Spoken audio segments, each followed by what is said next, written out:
Here are Liberty and Justice. We are introducing them to Meaty Bones. We feed all of our puppies on a raw food diet.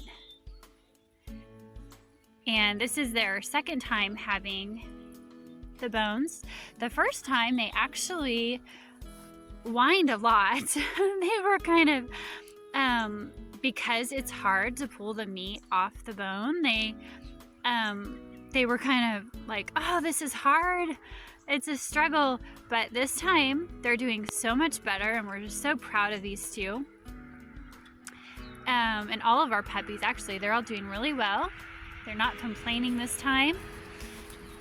You can see how cute they are. And so the next time we do this, we'll freeze the bone first. And that way it'll even add another challenge where it's even harder. So we kind of start with all of our challenges throughout their puppyhood. We start with easier challenges so that they don't feel defeated, but it is a little bit difficult for them. And then we gradually make it more difficult as they get older, or as they get used to that particular challenge. Kind of like children when you're teaching them to read or you're teaching them math. You start with easier concepts and then make it more difficult. Maremmas are extremely smart. We very much enjoy working with them.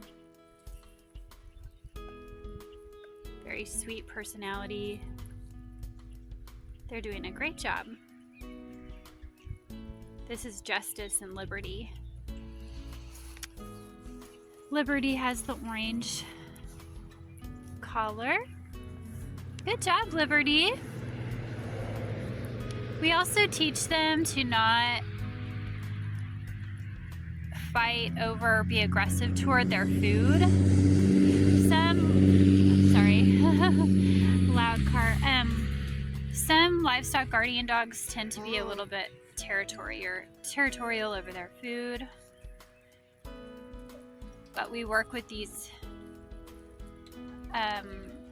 traits early in order to try to prevent that. And then we send our puppy parents home with lots of information so that they can continue the training when they get home and have happy, healthy puppies.